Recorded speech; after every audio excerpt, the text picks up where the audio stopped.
Hello, everybody. I'm Shay, I'm Marissa. and we are two Two girls girls with the with a case. cake. Okay, so on tonight's episode, I am going to take over and we are going to talk about some food cases. I think that they're interesting. I think that they're interesting. The first one you may actually know about, Marissa. I'm not. My mom didn't know it was a thing. So when I looked into it, I was like, this is interesting. But I'm gonna ask anyway. Is a tomato a fruit or a vegetable? Fruit. It is a fruit. Okay, so I was looking into this because I was shocked to discover that tomatoes are technically classified as vegetables. And I was like, oh no. So I looked up like what defines a vegetable and what defines a fruit. So the basically breakdown of the two is that the fruits grow from like the flower of the plant. Honestly, to me, it looked like the stems, that's where they kind of come from. Everywhere else on the plant that like things grow, it is considered a vegetable. And I was like, oh, okay. But if you look up pictures of like strawberries, they kind of look like tomatoes to me, just in the shape of a strawberry. Like, I am not understanding what happened here. So, apparently, this case was called Nix versus Hedden. It was in 1893. Oh. So, essentially, what happened was some of these people were like, this is a fruit. And then there were other witnesses called in that was like, no, no, no, no, no, this is a vegetable. Now, apparently, it got so bad to the point where they were like bringing out dictionaries, trying to distinguish what a fruit was, what a vegetable was. They looked up things like what a squash was, what a zucchini was, just random things. And so when I got a little bit deeper into the case, I was like, okay, now it kind of makes sense what the fuss is about. So apparently, back in the olden days, there was a 10% tax on vegetables. So fruits were not taxed at all. And that's what one person was trying to fight, that, Mhm. tomatoes are a fruit because, no taxes. So, of course, when the money is involved, it's a thing. So, the reason why they classified or decided in the courts to classify a tomato as a vegetable is because you can eat it with things like soups Mhm. and salads. You can eat it with meat, like you eat it at dinner Yeah. versus like eating strawberries, with the soup or something. But even then, I kind of stopped and questioned it because I put cranberries on my salad, Yes. you know. Yeah, I've heard of people and we've ate a fruit salad before, so it's like if that's your definition of it, I mean it's kind of fickle, because you can people put pineapples on pizza. So like, Yeah, you know no. what I'm saying? Yeah. I was very very triggered about this case. But I honestly think, like I said, it was because of the money, the taxes on it. Back then, I'm pretty sure 10% was a lot to people. I mean, 10% now to me is a lot of money. But yeah, that was the first case I had for you because I did not know that it actually went to court. I mean, I I just didn't. thought it was like a great debate between people, But to find out that people were actually in court testifying about their definitions of a zucchini and a squash and blueberry, I don't know what to feel about this. It's like How y'all long don't. did Hmm? like the court proceedings of this like last? Oh my goodness, you know what? I didn't even look into that. All I remember reading over was that they had a lot of contestants get on the stand and Mm. they would say things like, well, generally speaking, or if you break it down to X, Y, and Z. And I'm like, okay, but now y'all are kind of dancing around the question. Like either it is technical, like technically correct, or it's not. And so somebody said, technically speaking, it grows botanically like a fruit. Yes. But because they had, and also to somebody else, I believe I have to link it, but they said something like, oh crap, I just lost it.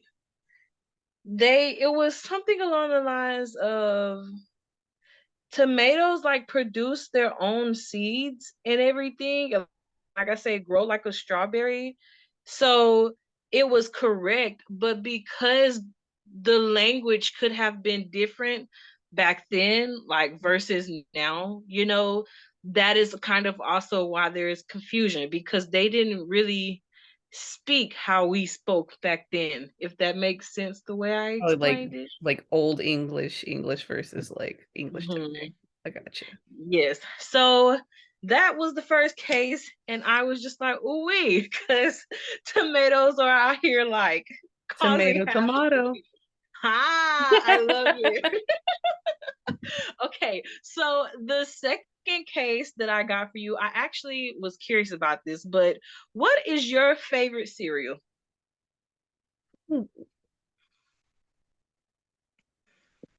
Haven't had in a long time, but Cinnamon Toast Crunch definitely takes the cake. Oh, yes, that is a good choice. We love Cinnamon Toast Crunch here. Okay, so just how would you feel if you could never ever have Cinnamon Toast Crunch again? I'd be sad, like, I would damn. just so that's kind of how I feel after this next case, because I'm like, there is no way I'm gonna ever take a bite of this cereal again. So the next case up, it is the United States versus, now I do not know if I'm going to say this man's name right. Ravi Kumar, either Kermala or Chermala. It's like Chermala. Let me explain. I tried to look him up, but he was only on LinkedIn, but he did not match the guy in this case, and I could not see other pictures, so I didn't want to be talking about the wrong guy here and not have all my facts. But anyways, there's a guy out there named Ravi that is in the hot seat because he pleaded to 3 misdemeanor counts of knowing that there was salmonella poisoning in his particular plant.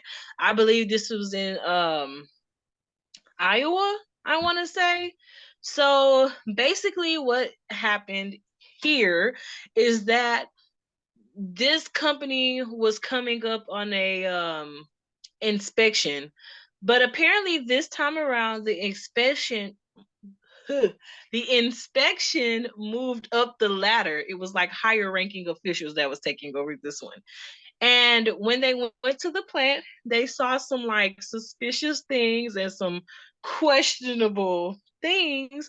So they sent an email, like a little notice. Now I'll have to staple that in here because I actually forgot to write it down, but it was hefty. Like it was like a, ooh, you did not.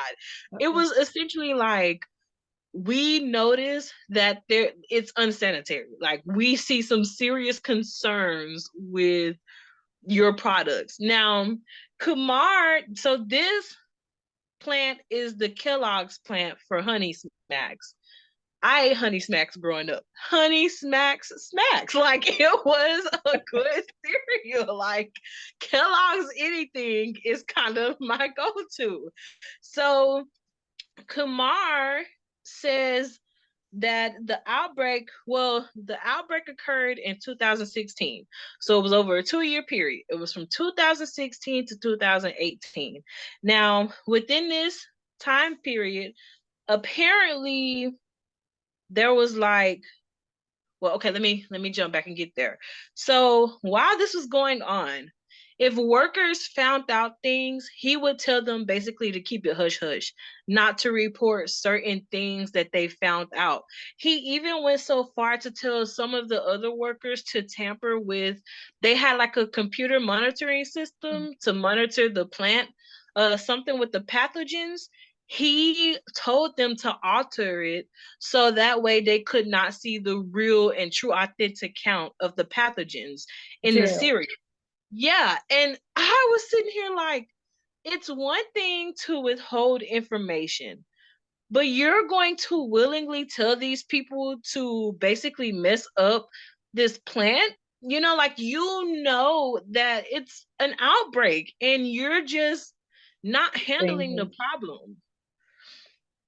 So there was a so he was overseeing the sanitary and sanitation of it, yes.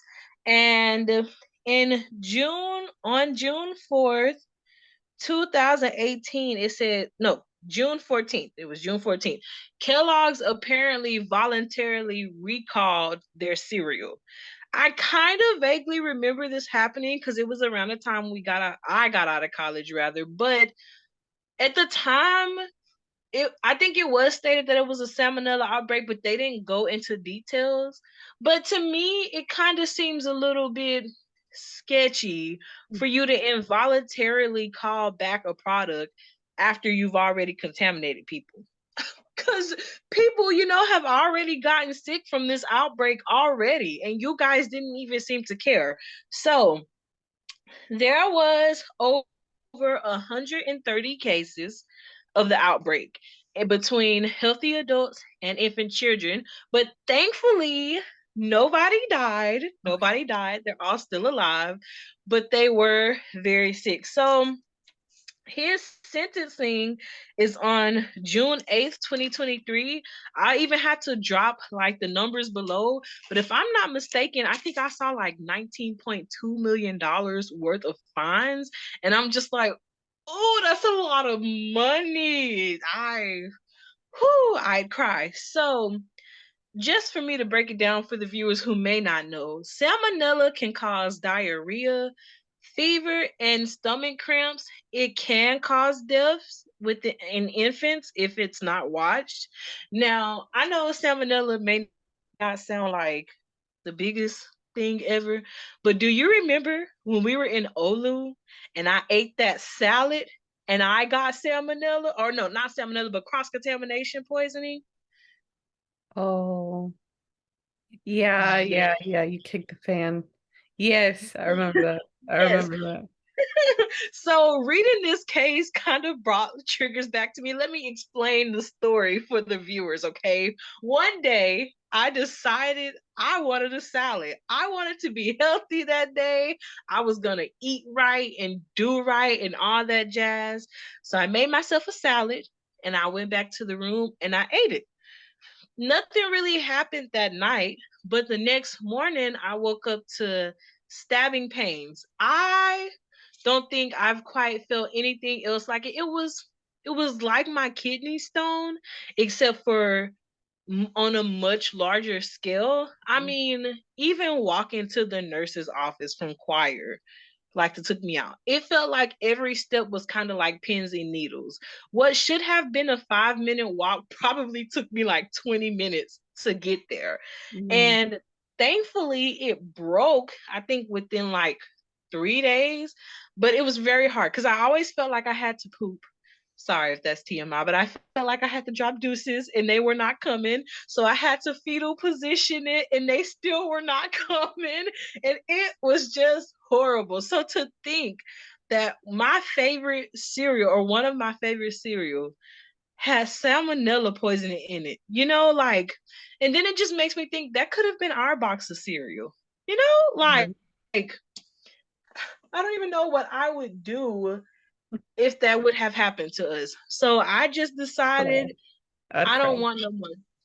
Right. That's why I asked you, what would you do if I'd cry. cinnamon toast Crunch? Right. Just ball, because What can you? I feel like it is untrustworthy to try anything else that they give you after that.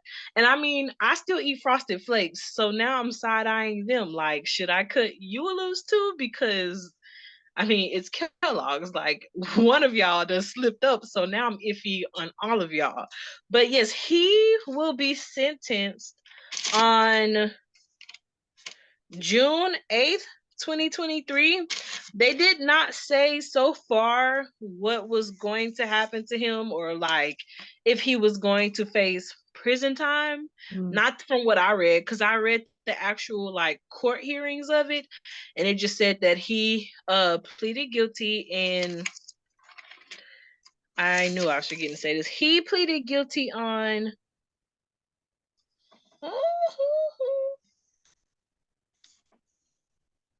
I did not get it where he pleaded guilty. Come on, Shay.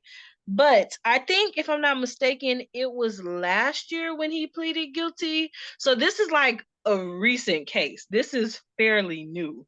But yeah, there was a lot of money involved in the case. I saw a lot of numbers. And I saw a lot of just suspicious, sad things. But yes, so you can't even trust cereal now. The moral of the story is with your food, just be careful Be because very careful. yeah, That evil is lurks. horrible. It is horrible. And Oh, like I poor said, thing. thankfully nobody died, so that made me happy. It was over 130 cases, but there was 135 to be exact. And like I said, that was between infants on up to adults. It didn't give like the specific number, but Did it all of say like across how many states, like of the people that were affected? Like well, which, no, or were they I all like well in Iowa? actually it was one in Iowa, and I think even the other one was in LA. It was like two separate locations or so where he knew they were on the shelves, like being distributed, Oh, and okay. he did nothing about it. He just kind of allowed it to happen, which makes me even more upset because I just feel like why would you willingly harm people? He I didn't feel have like to get caught. well, true, and once again, Yeah, the the money. fuzz. I get that, but Kellogg's is such a big corporation. Yes. You could have just shut it down and cleaned up. I feel like a lot of things could have been avoided if he just would have cleaned the place up. Yes. It really But could have been worse. anyways, yes, I want to hear your feedback on it because when I was looking over the Kellogg's one, I was like, "Oh, Marissa's gonna love this." I think that wait, what was his position again at the plant? He oversaw the sanitary, like the sanitation and things like that, and the distribution cells.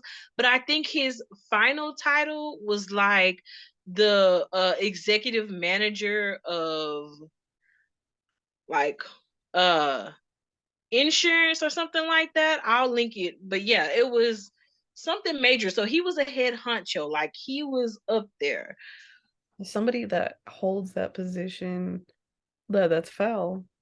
'Cause Mm, sanitation is such an important aspect in everyday life across all boards, especially in terms of few food distribution. Like it needs to be hmm quality food, and just a clean environment. Like if somebody had done that to him, he would not have appreciated that. Like that, I don't, it's just gross that people are like okay with doing that, but if she was on the other foot, they wouldn't be too happy, you know? Yeah, probably blow the building up. And I think actually the way they found out about it is they cotton swabbed some of the cereal. And I'm like, damn, y'all were that sneaky that they had to do something like that. It reminds me of the first episode we did where homegirl had the cotton swab Lazarus. Remember that case with the one who was killed? And yes, they had that swab. I'm telling you, it gets them in trouble every time. Oh my goodness. but, but yes, so those were the two cases I had for you today. I will say, in general, I'm very interested to get into more food cases because a little sneak preview is the one about the Pope out here poisoning people and like doing all this suspicious stuff, and I'm just like, hoo-hoo. And I also saw another random case that I kind of want to go back and read. This lady apparently had a lover and they were in love, and somebody else came along with some money and power, and she poisoned her ex. And I'm just sitting here like, because you couldn't have just Let left him him. live. Let him Right, be great over there. with somebody else. So yes, so I wanted to introduce those and see if we could get into some more food cases Yes, because yes, they're interesting. I very love it. interesting. But yes, so guys, if you're watching, please let us know what you think in the comments. Like I said, this was such a eye-opening case because I never really considered what happens in the food world. But my lovely co-host, do you have anything else to say for our viewers? Thank you for sharing that case, both of those cases with us. I'm looking Yeah. forward to the next ones you want to talk about. And if anybody has any questions and or comments, please let us know. You got it. But thank you guys so much for watching. Please make sure to like, subscribe, and comment. Please tap that bell to ring the notifications if you would like to see when we post. And until next time, I've been Shay. I'm Marissa. And we are two girls with a With a case. case. Bye, guys.